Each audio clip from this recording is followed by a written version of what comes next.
প্রথম প্রেমকে বিয়ে করতে চেয়েছিলেন শাকিব খান। প্রথম প্রেমের কথা বলতে গিয়ে কিছুটা আবেগপ্রবণ হন শাকিব।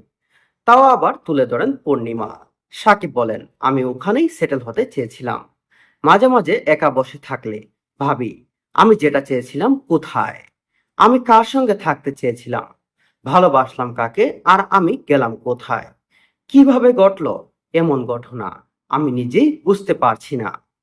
এখন এই তরুণীকে মিস করেন কিনা জানতে চাইলে সাকিব উত্তরে, মাঝে মধ্যে মিস করি তাকে, তবে এখন আর যোগাযোগ নেই। যোগাযোগ আর করতেই চাইনি। তার সেই আগের বাসায় সামনের দিকে এখনো আমার যাতায়াত হয়, কিন্তু তার খোঁজ জানি না। সে আসলে অনেক ভালো কিছু ডিজার্ভ করে। প্রেম প্রেমের সম্পর্কের কথা বলতে গিয়ে সুজার সাপটা উত্তর দেন সাকিব।